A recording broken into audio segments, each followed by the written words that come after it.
गुरुणोमि सादरे नाम श्रुतं येषां चरणसान्निध्याद्जीवा मुक्ता भवन्ति सागरे वंशविख्यातं ज्ञानवान् परायणं विनायकं वन्दे भवन्तविमुक्तये श्रीरङ्गनाथं गुरुराजवर्यं मूर्ध्नाज्ञानदानेकरक्षं प्रभावविश्वेतनिवासिनं नमामि वेदां सवितां वरिष्ठं पुण्डरीकावलयितो श्रीनाथदेवतां महारुद्र महाराज की जय, गोपाल कृष्ण भगवान की जय, ज्ञानेश्वर महाराज की जय, पंडितनाथ भगवान की जय, जगद्गुरु तुकाराम महाराज की जय।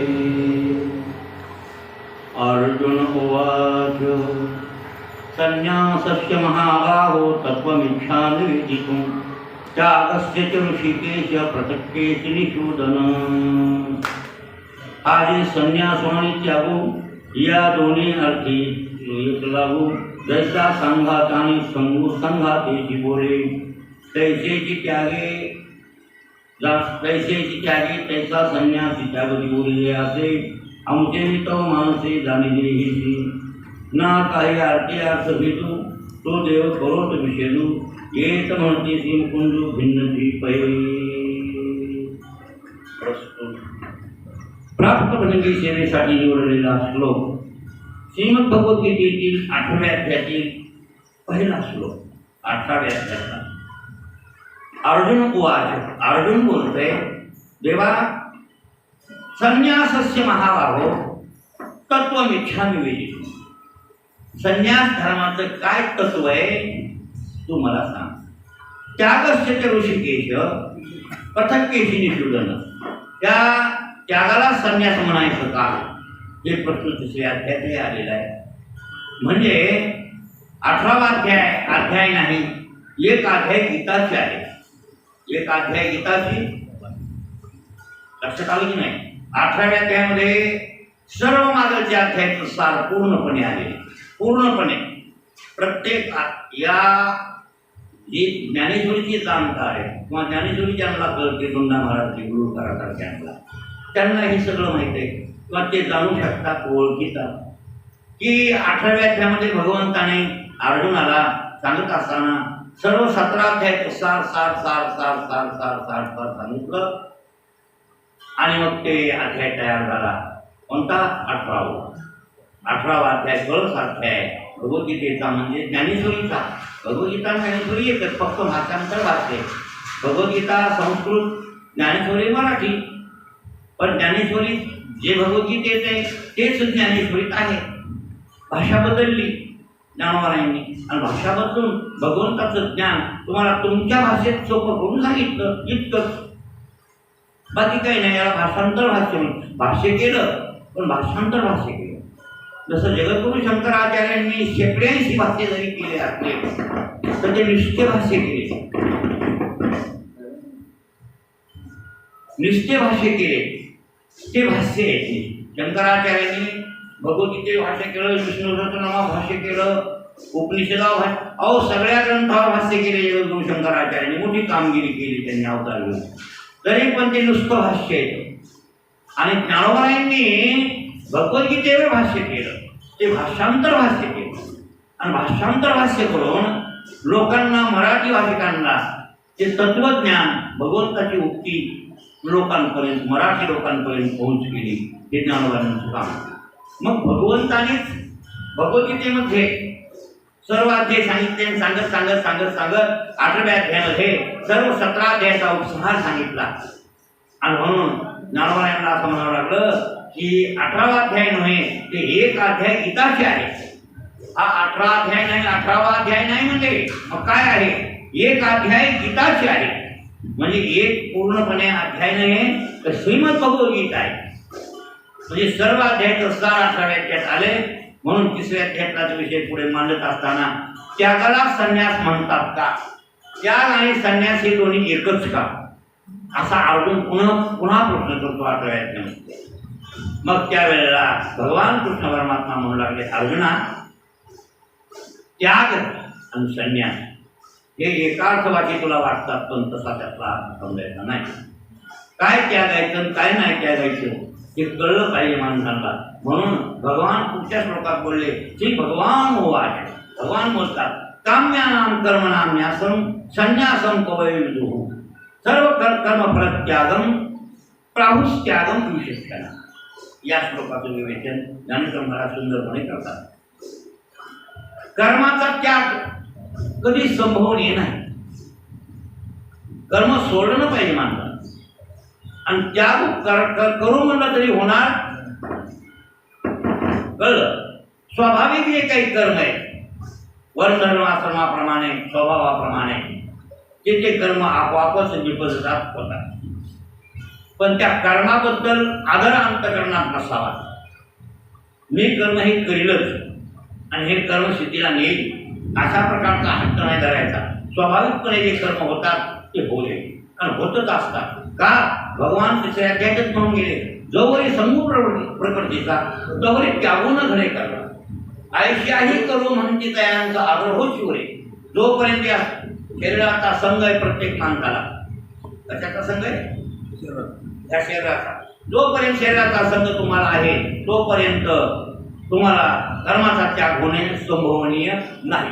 जे आपोआपच कर्म होतात, आपापल्या धर्माप्रमाणे अधर्माप्रमाणे स्वभावाप्रमाणे ते कर्म होतात, आणि त्याच्याप्रमाणे ते कर्म निबंधतात.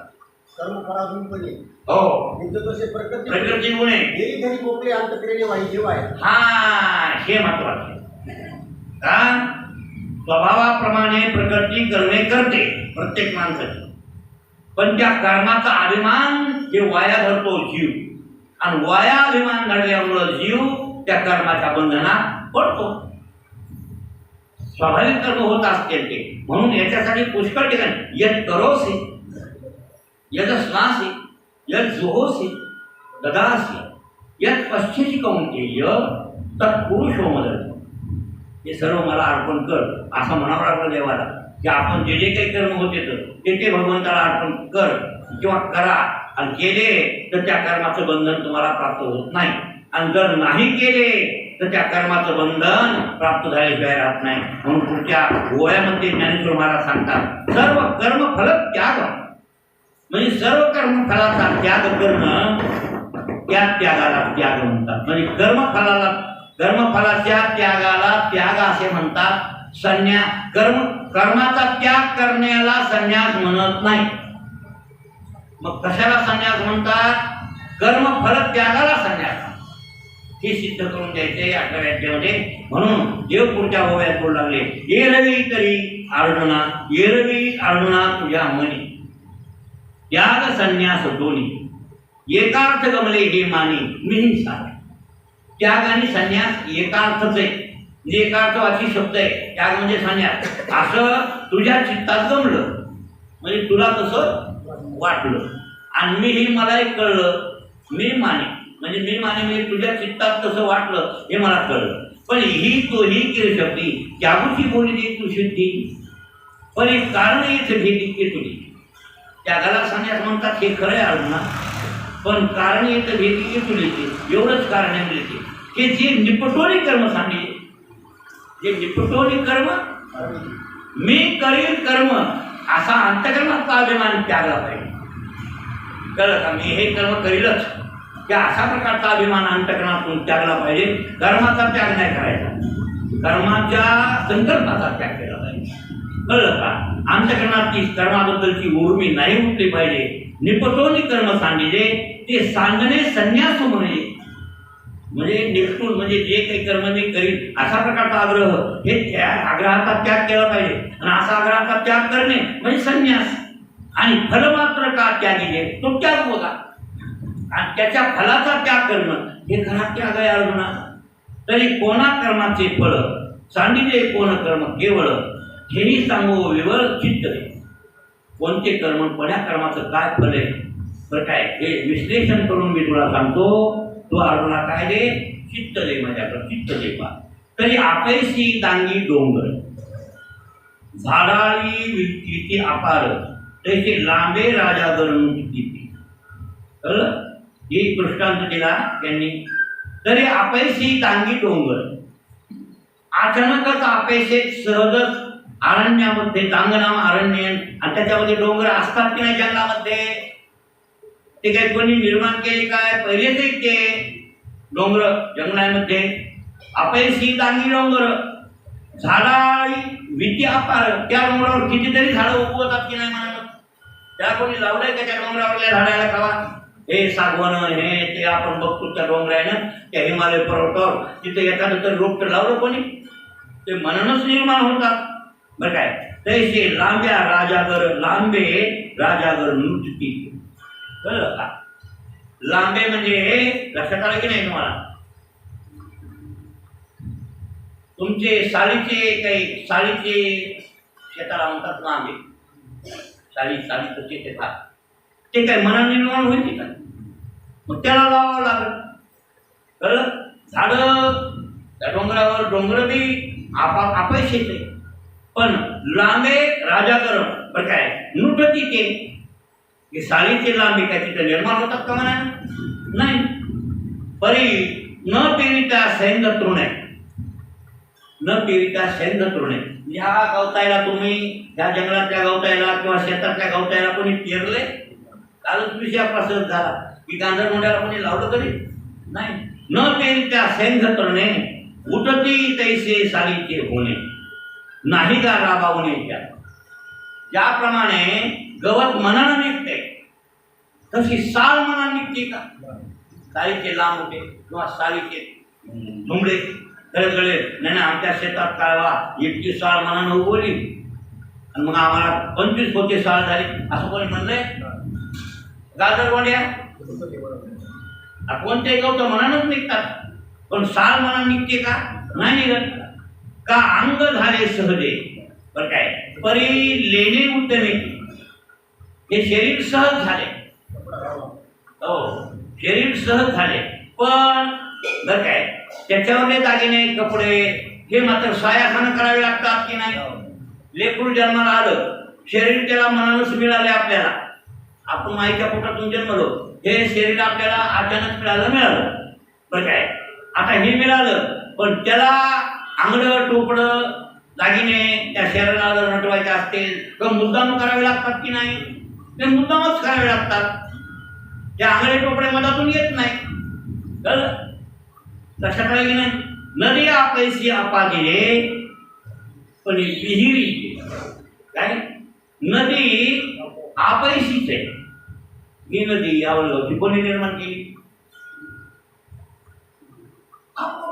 गंगा माय कोणी निर्माण केली पण विहीर ती पाडावं हे मात्र पाळावे लागते बरं लक्षात ठेवा तैसे नित्य नैमित्तिक कर्म होय स्वाभाविक हे म्हणायचे देवाने हे सांगायचे हे सिद्धांत बाकीचे मागायचे काय होते दृष्टांत होते लक्षात आलं की नाही त्या जंगलामध्ये डोंगर आपोआपच असतात म्हणजे त्या डोंगरावर झाडं आपोआपच उगवतात तसे लांबे उगवतात का राजा म्हणजे साळीचे लांबे उगवतात का नाही उगवत त्या साळीला मुद्दाम लावावं लागते म्हणजे लक्षात आलं की नाही नदी अपयशीच वाहते नदी अपयशी वाहते जंगलातलं का कोण्या शेतातलं तणकट आपोआप निघते हे जरी खरं असलं तर विहीर पाडावी लागते नदी अपयशी जरी निघत असली तर विहीर पाडावीच लागते त्याप्रमाणे देवा म्हणायचे आता नित्य आणि नैमित्तिक नित्य आणि नैमित्तिक कर्म होय स्वाभाविक परी न कामिता कामित न निपटी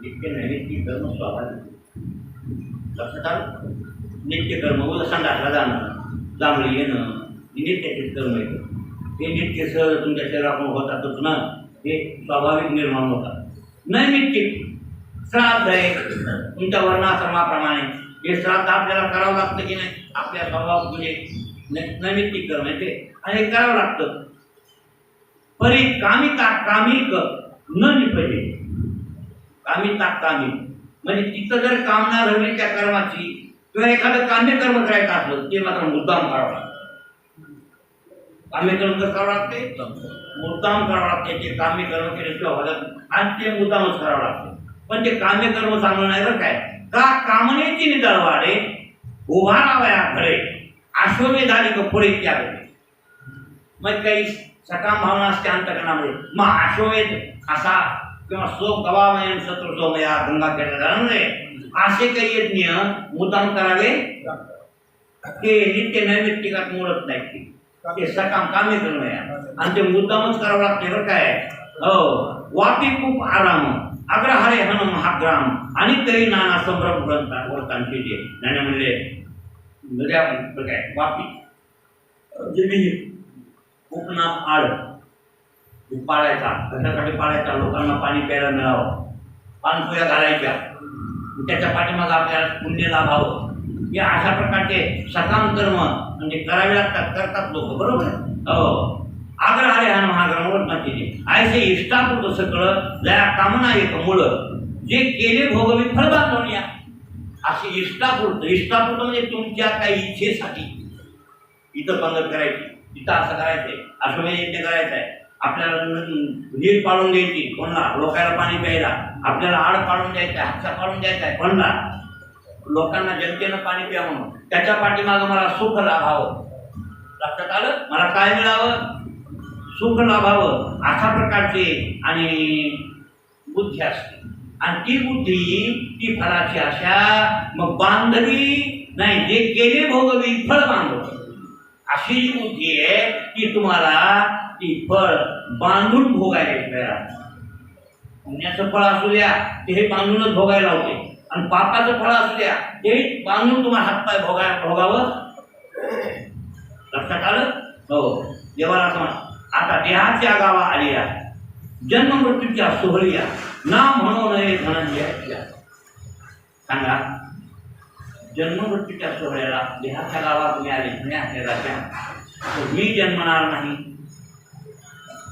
म्हणता येणार नाही, मी मरणार नाही. हे दोन्ही सोहळे तुम्हाला भोगावे लागतील की नाही? का? पहिले केलेले कर्म आणि तदनुसार तुम्हाला जन्म मिळाला आहे, म्हणून जन्माचा सोहळा मरणाचा सोहळा तुम्हाला भोगावा लागेल. कळलं? का रंगाची लिहिले कपाळावर लिहिले म्हणले बरं काय, ते न मोडे का काही केले. कपाळावर लिहिलेलं काय मोडल्या जात आहे? चटवीनं लिहिलेलं टाका, चटवीनं टाका टाकलायची चुकतंय काय? नाही. काळे गोरे पण उतरले पिटवणे. एखाद्या माणसाचा काळा रंग आहे पण या माणसाचा गोरा रंग आहे. कितीही काळ्या रंगाच्या माणसाला साबण लावले आणि कितीही काही केलं तर ते काही गोरा होणार आहे? होऊ शकत नाही. त्याप्रमाणे चटवीनं टाका टाकल्या कपाळावर ते चुकणार आहे? चुकत नाही. बरं काय, केले काम्य कर्म तैसे तर फळ भोगावया करणे पैसे. मग जे काम्य कर्म तुम्ही केले ते तुम्हाला फळ भोगण्यासाठी बरं काय धरणं घेऊन बस, धरणं घेऊन बस आणि ते फळ भोगावं.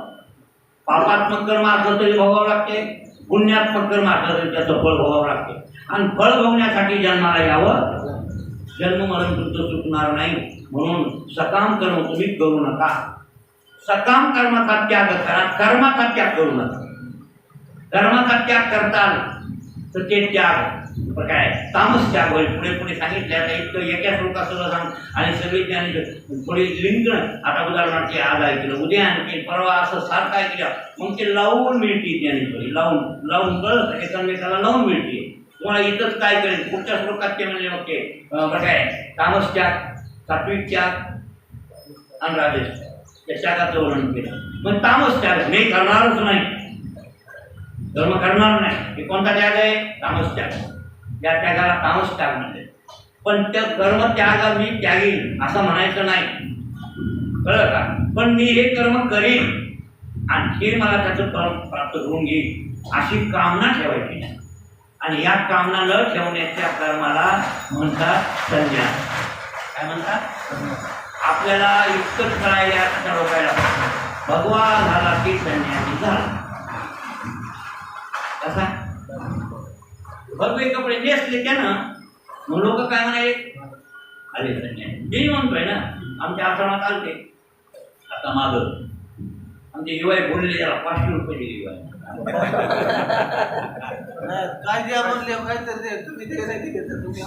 मी देणार होतो 100 रुपये दिली मी.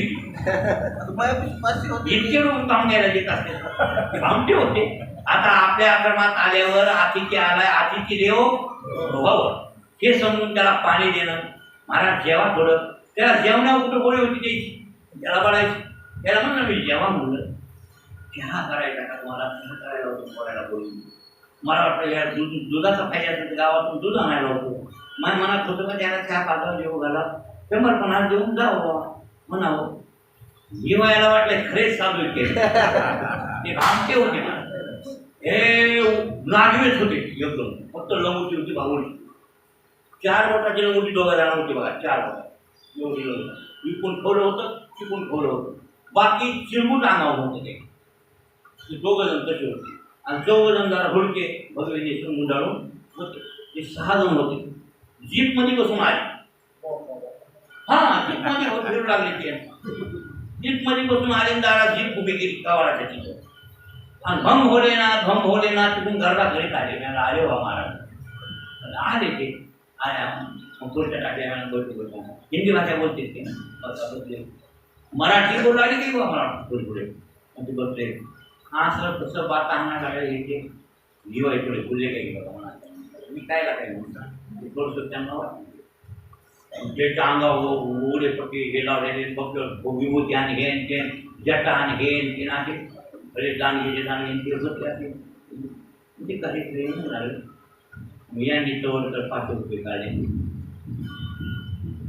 दिले 500 रुपये त्याला पुन्हा मग मी चहा नको म्हणले जेवाय नको म्हणले काय थोडं पाणी पिलं आणि पाणी पिल्यावर पुन्हा मग मी 100 रुपये दिले आणि गेले असे त्याला खूप खराब सांगण्याची पैशाला हातच लावली नाही आणि शास्त्रामध्ये सांगितलंय पैशाला हात नाही स्पर्श झाला तर सचेल स्नान करावं संन्यास कसं स्नान करावं त्याचं नाव आहे संन्यास हे संन्यास आणि हे करा परमहंस संन्यास त्याचं नाव परमहंस कोटीच्या बहुधर अंश परमहंस असे संन्यासाचे वर्ग 4 आहेत काय परमहंस संन्यासाला देव भेट देव त्याला देवळातला देव भेट आहे ते देवळात सुद्धा यायची गरज नाही त्याला मला तुम्ही पाया पडण्याची गरज नाही देवाला येऊन पाया पडावं लागत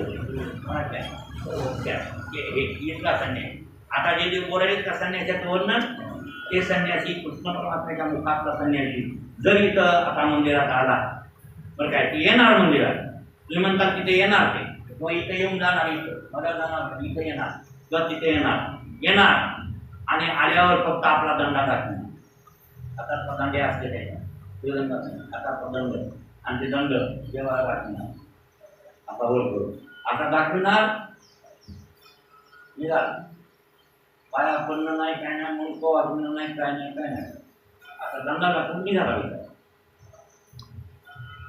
त्या दंड्या दाखविले त्या संकेतात ते म्हणते कोण संन्यासी मीही तुझ्यासारखाच आहे जसा तू हे तसा तुझ्या तर माझ्यात काय लक्षात आलं की नाही तुला कोणती उपाधी नाही आणि मला कोणती उपाधी नाही देवाला उपाधी नाही बरं का देव संन्यासी आहे मूळ ईश्वर म्हणला की उपाधी आली ईश्वर म्हणला की नाही भाऊ उपाधी आली जिथून उपाध्या सुरू झाल्या नाही भाऊ मग आपल्याला काय कसं पण त्याच्या पलीकडे शुद्ध ब्रह्म आहे त्याला कशाची उपाधी आहे निरुपाधिक आहे ऐशी निरुपाधिक जगाचे जनके ते वंदिल म्या मूळ के देव देवी जरा अमृत अनुभव पहा म्हणजे लक्षात येईल उपाधी वेगळे तुम्ही निर्विकार काहीच संसार तुम्हाला तुकाराम महाराज म्हणले आयसे मध्ये करून ठेवा नारायणा समोर वासना नोरवा तेव्हा मला असं करून ठेवा पांडुरंगा तुम्ही उपाधीचे वेगळे निर्विकार आहे कोणती उपाधी तुम्हाला नाही आणि मलाही तशीच उपाधी नसावी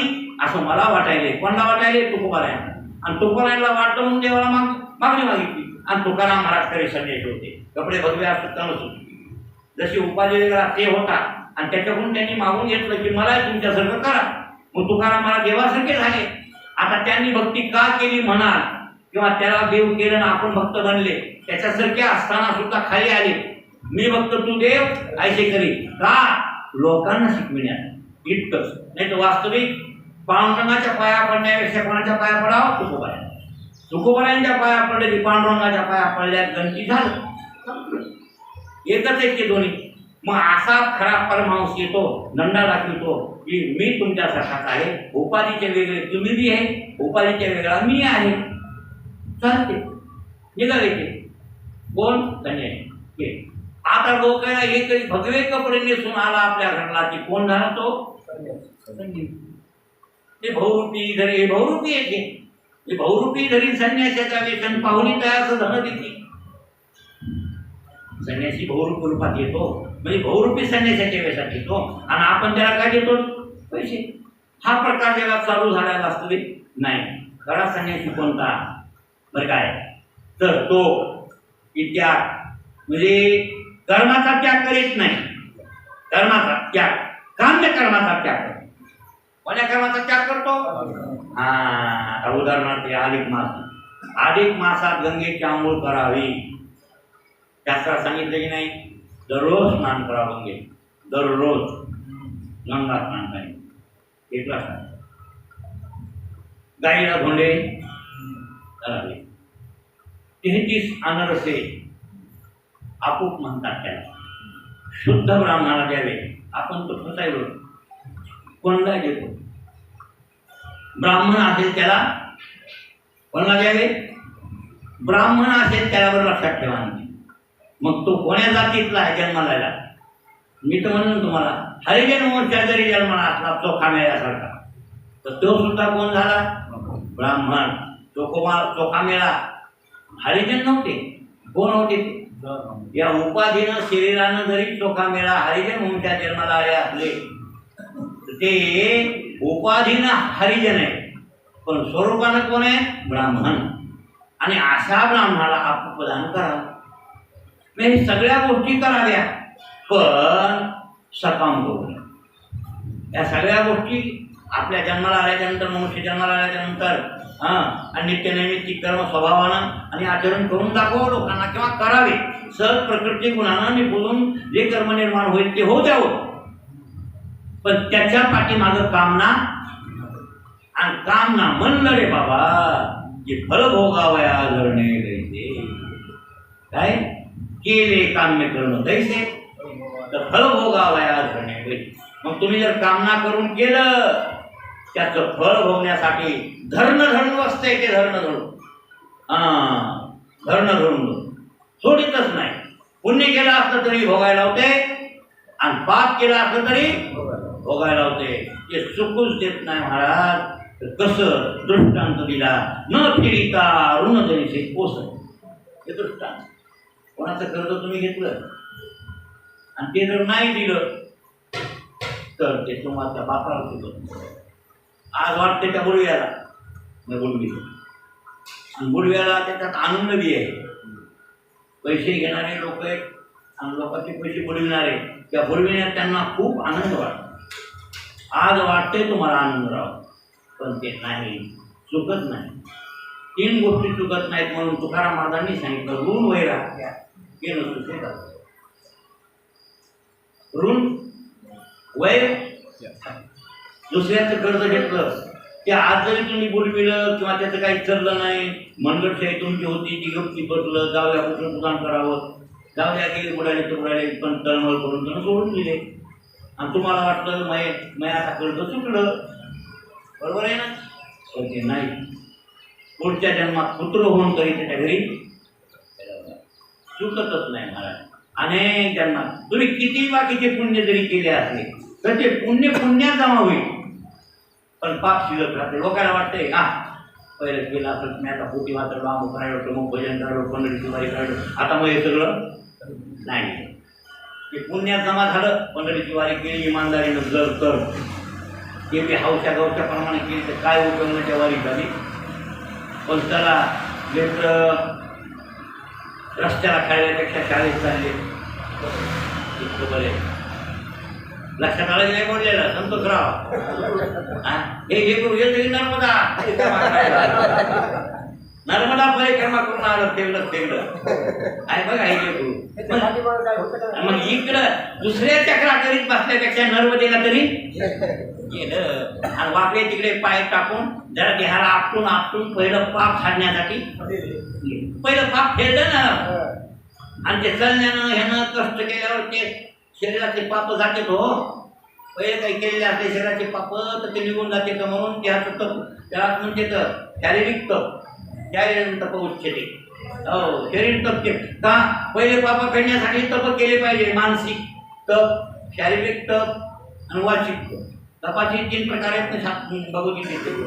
मग हे केलं मग मला म्हणायचं की एक सरबाई म्हणून आले दुसऱ्या बाईला तुझा पण त्या शाळेत जाते खूप अगं मी त्याला विचारलं हे वाचून दाखव म्हणून त्याला जमलं वाचायला नाही. आमचं 2 वर्ष झालं शाळेत जाऊन बसायला. आता नुसतं बसायला जाऊन भात खाऊन यायले काय शिकला माती.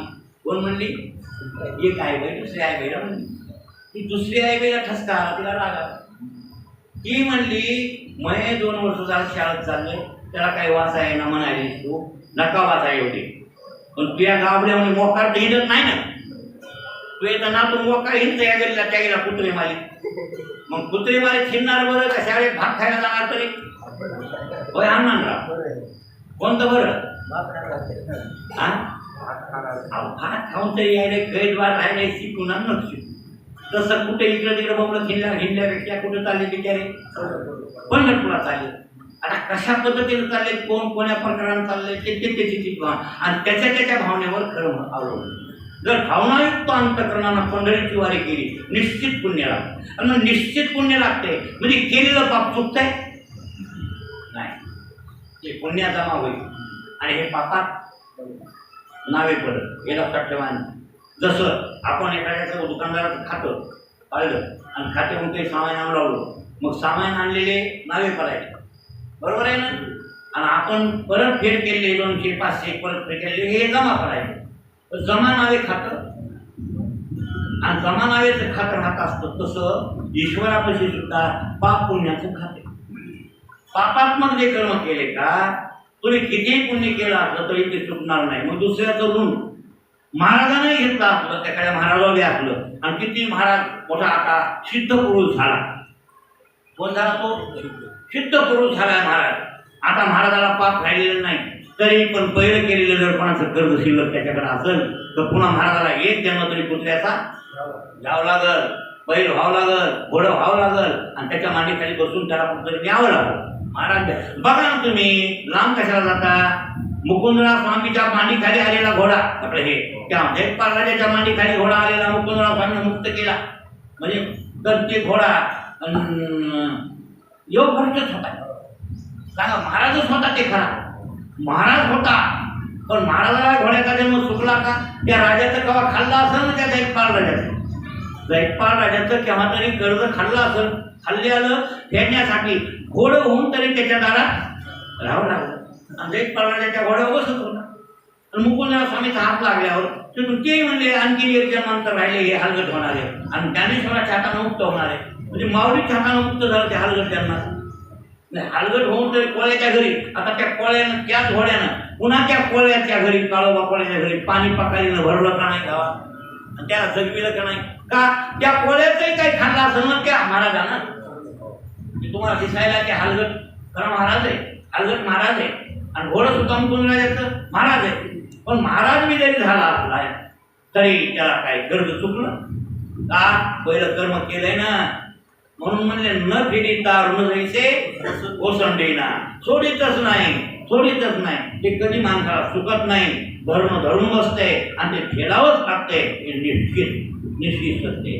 म्हणून काम्य कर्म करू नका. काम्य कर्म करणे याला संन्यास म्हणतात आणि त्याच्या त्यागाला फलत्यागाला त्याग असं म्हणतात. हे देवाला सिद्ध करून इथं सांगायचं.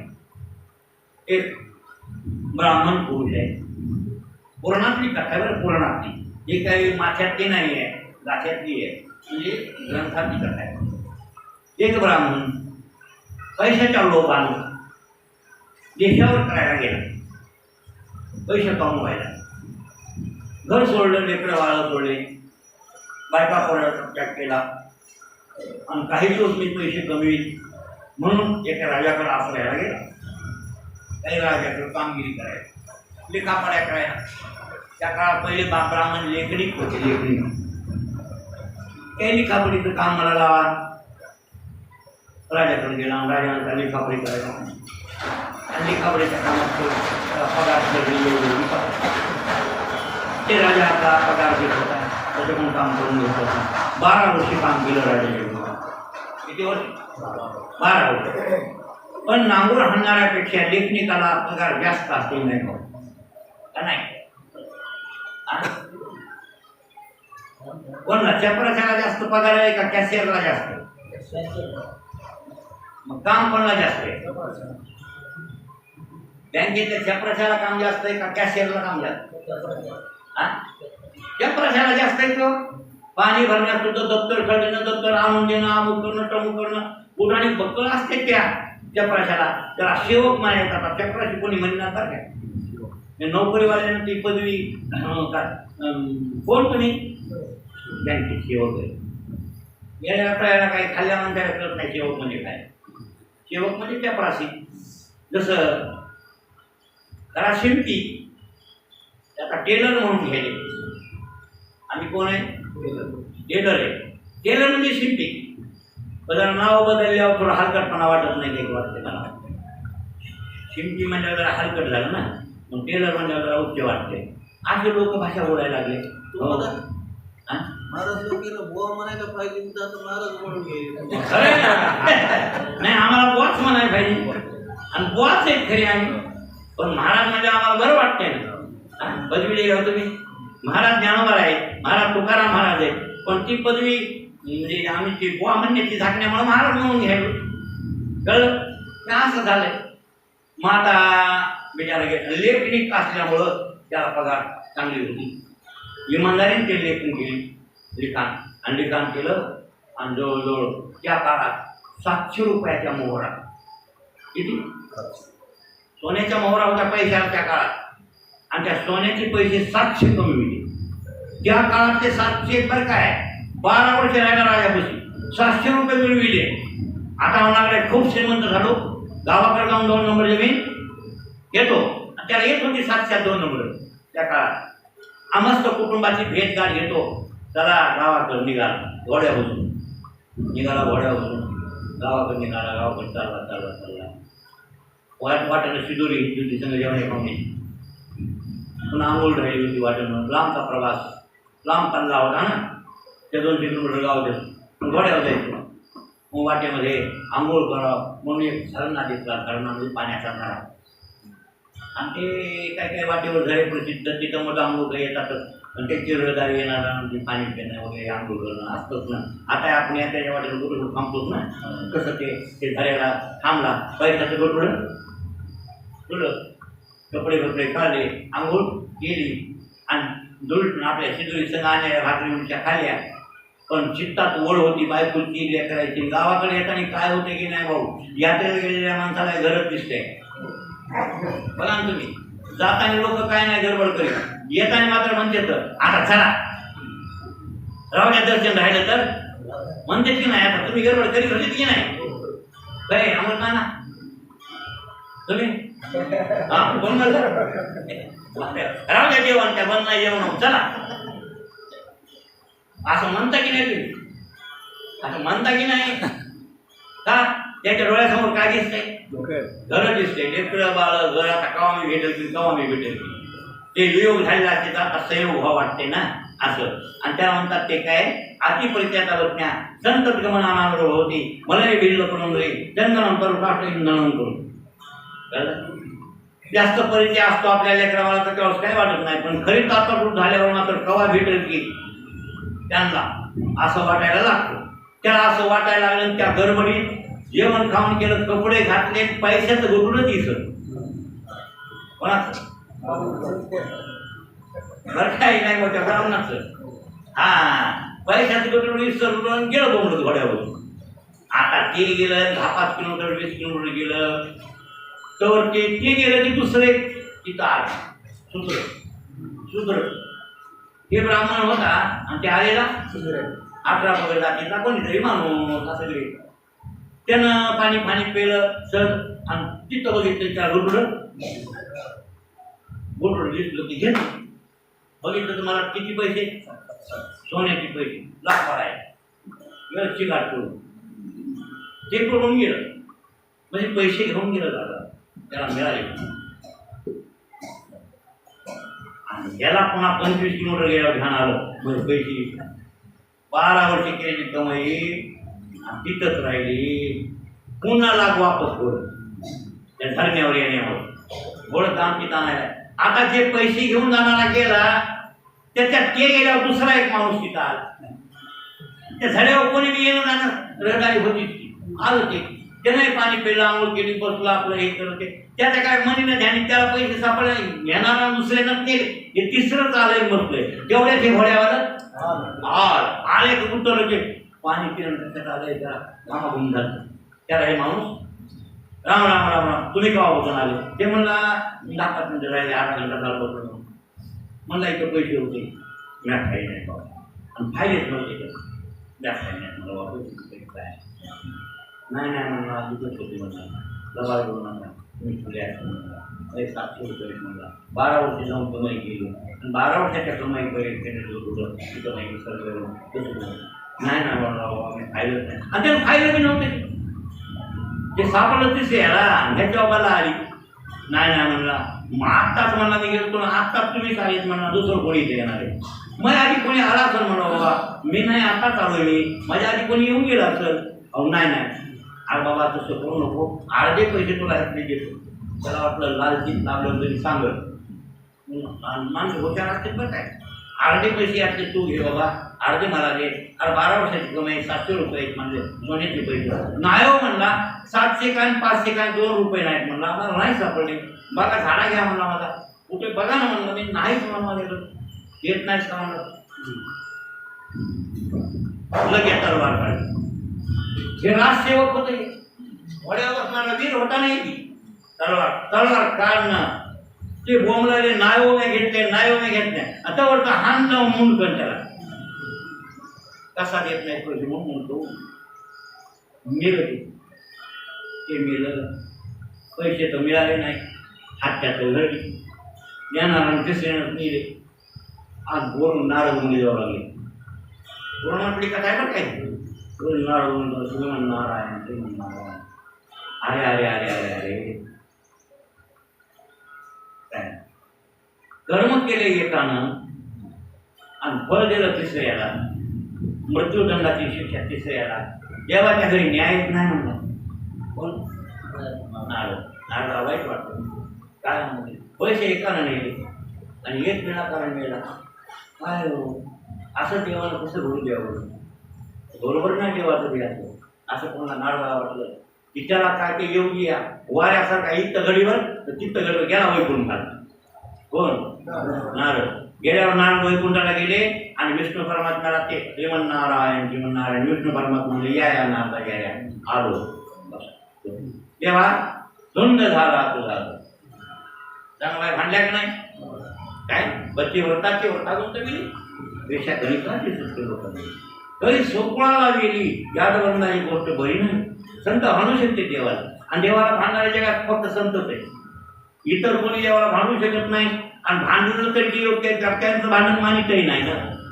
नारळ भांडले काय देवा तुझ्या घरी न्याय झाला मी मृत्यू लोकातून आलो एका धरण्यावर एका ब्राह्मणाचे पैसे विसरले ते विसरलेले पैसे तिसऱ्यानं नेले आणि त्या ब्राह्मणानं एका मार्ग खून केला ते मरून विचार करत म्हणून काय ते न्याय अशा घटना नाही घडल्या पाहिजे.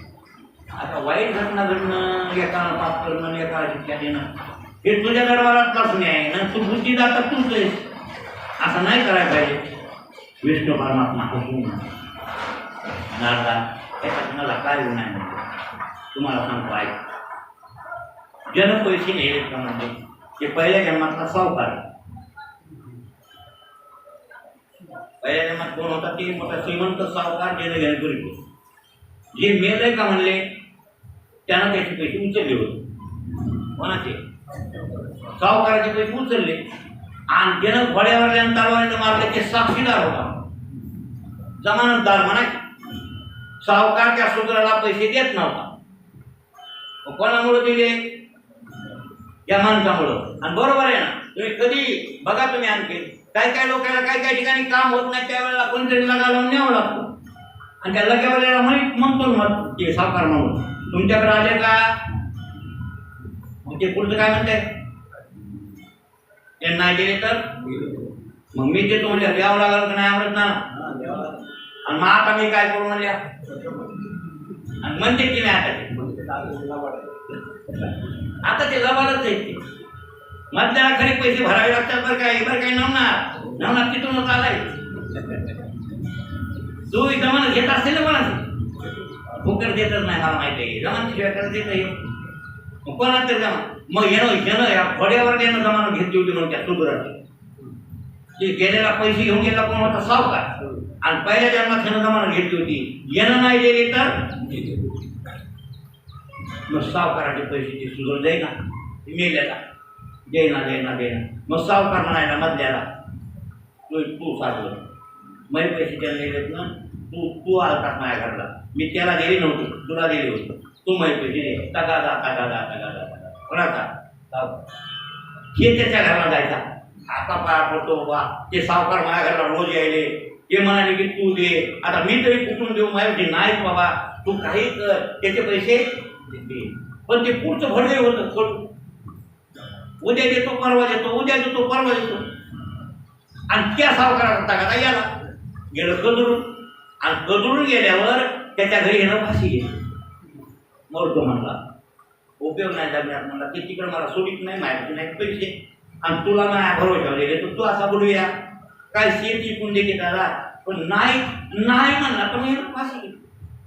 मग ह्याच्या हत्या त्याच्या घरी ते पहिल्या जन्मातलं उसणं आता हे नाही त्याच्या घरी जीव दिलाय का त्याच्या घरी त्याला त्याची खाता येणं आणि पहिले सावकाराच्या वरती चूक होती झाली म्हणजे पहिले सावकाराने पैसे दिले ते सावकार घेऊन गेला लक्षात आलं की नाही नव्हणार ऋण चुकलं का विष्णू सांगायला पुराणातली कथा आहे नारद सांगायले विष्णूचा नारदाचा समाज आहे नारद म्हणायले विष्णू परमात्मा म्हणायचे नारदाला दाखवा नारदा बाई काय चुके ज्या सावकारानं पैसे दिले ते सावकाराला ते करून नको सर पहिली राहिलेली चूक होती करावं लागलं का नाही त्याची याचा सेट मी त्याच्या घराला नेऊन दिले तो ये आणि याच्या घरी फाशी येणं घेतल्यामुळं याचा पण येणं पाळला आहे त्यांना ते उसनवारी फिटली त्यांची उसनवारी राहील आता माझं काही चुकलं नारद गप्ती पडले म्हणजे केले काम्य कर्म दैसे फळ भोगावया करणे वैसे न फिरता ऋण दैसे ओसरण देणार आपलं मला वाटते 10 मिनिटं बाकी राहील 1 तासाचं प्रवचन तर विनायक भाऊ केलेलं काम्य कर्म सोडित नाही तुला म्हणून काम्य कर्म करू नका काम्य कर्माचा त्याग करा म्हणजे काम्य कर्म करू नका याला संन्यास म्हणतात आणि त्या काम्य कर्माचा फलाचा त्याग आहे ते खरा त्याग आहे लक्षात बरं काय का कामनाही न करिता अवसाद घडे पण नुसता तरी वाय कांडे न झुंता लागेल आता कामनायुक्त अंतकरण जरी नाही भाऊ केलं लक्षात ठेवा कर्म आणि सहज घडेन दंडवत पडेल आता उदाहरणार्थ सहज पडेन दंडवत घडे होते ना त्या पारध्यानं शिवरात्री महात्म्यामध्ये शिवलामृतामध्ये मुद्दा महादेवाची पूजा म्हणून बेल टाकला होता का रात्रभर ओम नमः शिवाय ते लोकांना चिडवून म्हणू लागलं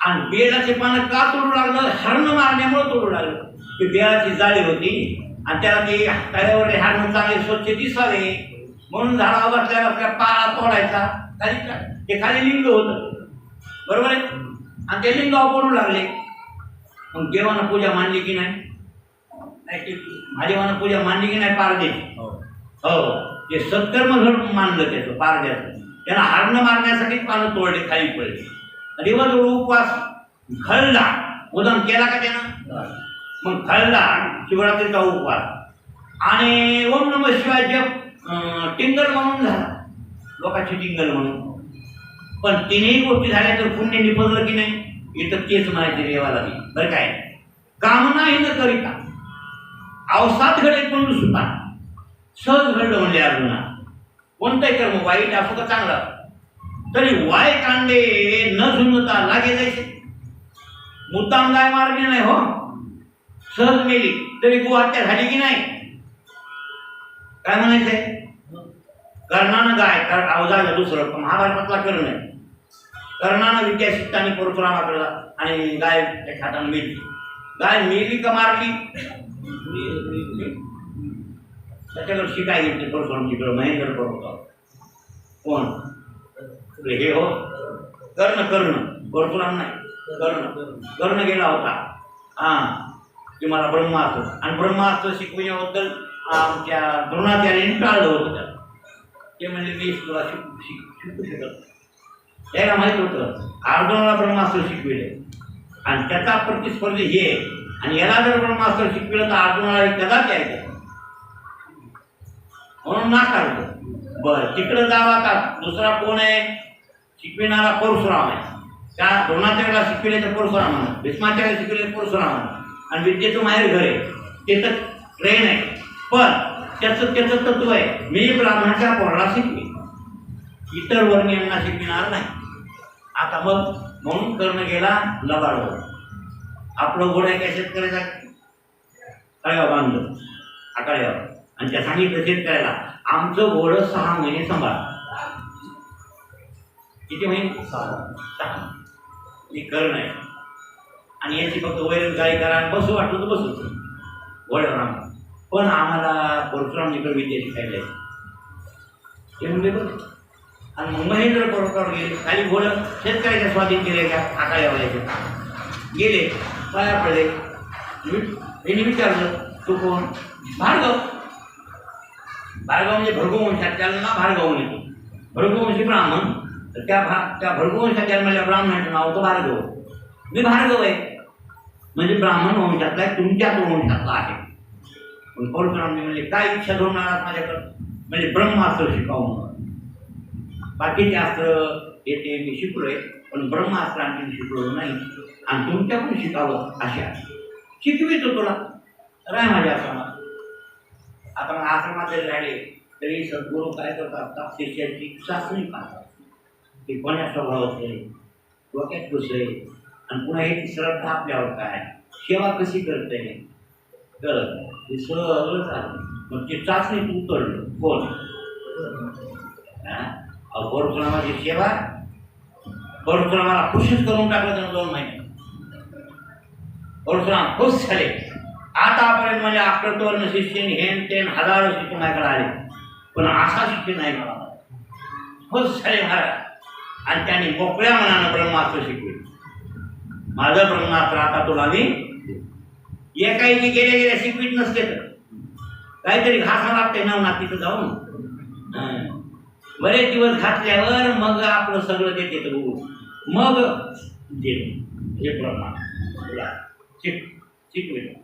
आता एवढंच कर याला पक्क करण्यामुळं तप कसं आहे जरी दिलं असलं मी जीत शिकवितो मग जीत शिकवेली कसा गेर टाकायचा अमुक करायचा हे दाबायचं ते दाबायचं. समजा युवायला मी म्हणलो मला जीत शिकवा आणि युवायनं मला शिकविली.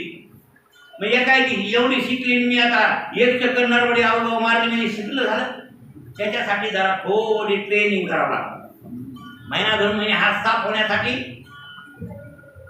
बरोबर आहे नाही भाई समजतो. तसं कर्णाला ब्रह्मास्त्र मिळाले अभ्यास आणि त्याचा पक्का करण्यामुळं ते सारखा अभ्यास करू लागले आणि ते झोरपाड होते. झोरपाडात असं पानाचा इंधन जोडू लागले. मग त्याला नेम शिकायचा होता शब्दवेद की जिकून शब्द आला त्याच्यावर आवाजावर बाण सोडणं ते लावा. हे फक्त जुन्या काळात दशरथ राजे त्यांचे चिरंजीव रामप्रभू महाभारत काळात भीष्माचार्य शब्दवेद, अर्जुन शब्दवेद, द्रोणाचार्य शब्दवेद, भीष्माचार्य शब्दवेद एवढे. आणि 5वा आहे कोणता शब्दवेदी महाराज शिकून शब्द. त्या झोरपणाच्या पलीकडून गवताच्या आड एक गाय चरू लागली. त्याच्या पलीकडे एक झाडाखाली ब्राह्मण बसला होता. त्याची दुधाची गाय दूध देणारी आणि ती चरू लागली आणि ती बिचार रेबाखाली बसून चालू लागली. कर्णाला तिकडून दिसली नाही आणि मग ते तिकडून खसखस वाजल्यावर कर्णाला वाटलं इथं वाघ सिंह काय मला त्या जाळीत बसलाय. आवाज आला त्या खसखस आला.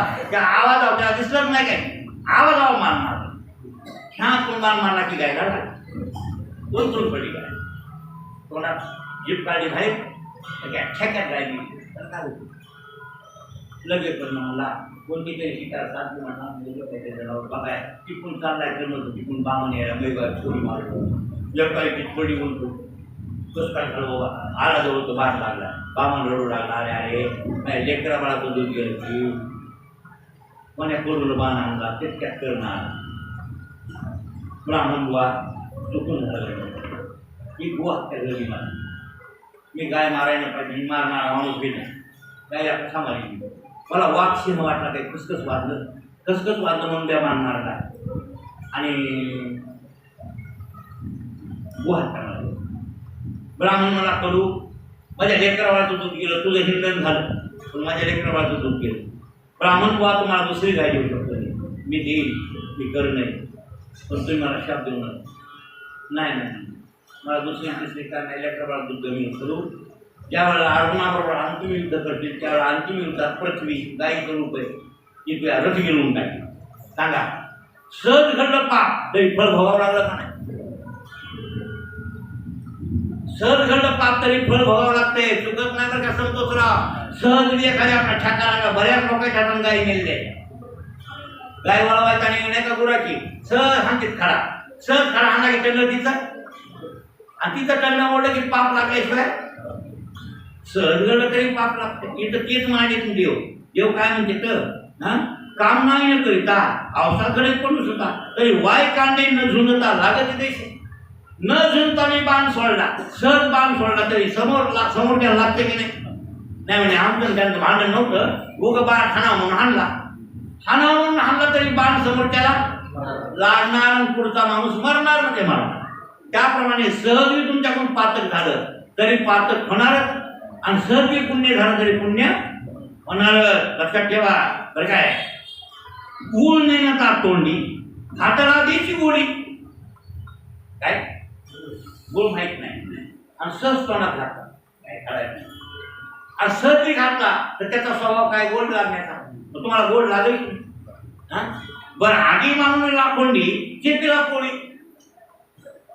राखुंड दिसलं राखुंड त्याला वाटलं राखून द्यायचे मधात काय होता दिसतो दिसली राखोंडी सहज पाय पडला तरी पोळलं की नाही हा आणि ते म्हणून काय अरे इष्टानं पोळाव का मला राखून म्हणून नाही पाहिजे मी इष्टू म्हणून दिला अरे इष्टू म्हणून दिला नसला तुला दिसला नसला तरी पण त्याचा स्वभाव जे सोडतोय तुला फोडणार म्हणजे फोडणार त्याप्रमाणे शुभ अशुभ कर्म सहज बी घडलं मुद्दाम बी केलं तर फळ देतं की नाही बाय फळ दिल्याशिवाय राहतं का ते देतं बरं काय आधी मानवणे राखुंडी चेपीला पोळी काम्य कर्मी ही एक सामर्थ्याची स्वाभाविक म्हणून नको कौतुक मुमुक्ष होईल म्हणून अर्जुना काम्यकर्माचंही कौतुक आहे सहज बी केलं तरी फळ दिल्याशिवाय आणि जन्माला यावं लागतं म्हणून मुमुक्षु लोकांनी काम्यकर्म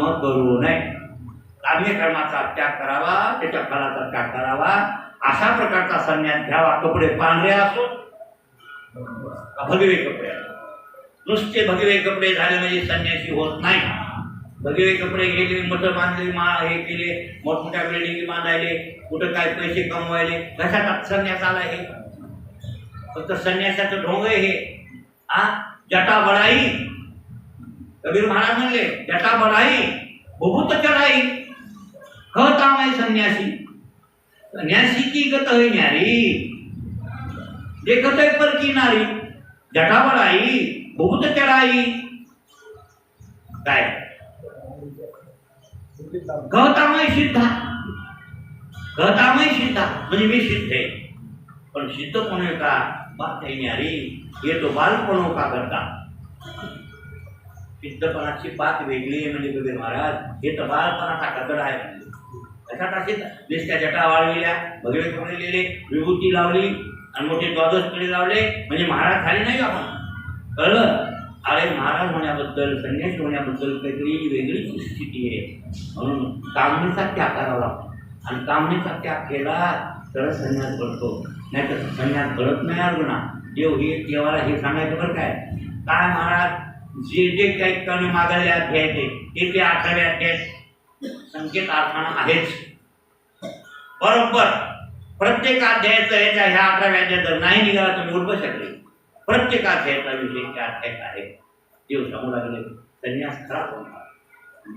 तुम्ही काम्य कर्माचा त्याग करा आणि त्या फलाचा त्याग करा. फलाचा त्याग केला तरच त्याग करते, नाही तर गरज नाही. आणि काम्य कर्म केलं तर तुम्हाला सुख, त्याचं फळ सुखत. म्हणून मुमुक्षुनं कौतुकानं म्हणजे सहज लिहिलेनं सुद्धा काम्य कर्म करायचं, लिहिलेनं सुद्धा करायचं नाही. मुमुक्षु लोकांसाठी हे फार वर्ज आहे. मुमुक्षु कोण? मोक्ष इच्छेची मुमुक्षु. मोक्षाची इच्छा करतात का ते मुमुक्षु. अशा मुमुक्षूंनी काम्यकर्म करू नये अशी देवाची आपल्याला आज्ञा, अशी मनाई देवाची. तुम्ही काम्यकर्म करू नका. काही नाही भाऊ. गंगाला जायचं, धोंडे व्हायचे, त्याच्या पाठीमागे काहीतरी मागायचं पुरुषोत्तमाला. पुरुषोत्तम म्हणजे कोण? देव. आता झालं पंढरपूरला जाऊन गावतीत हो सगळे आणि काम्यकर्म करते. आणि काम्यकर्म केलं की जन्म सुखत नाही. जन्म सुखत नसतंय महाराज. लोक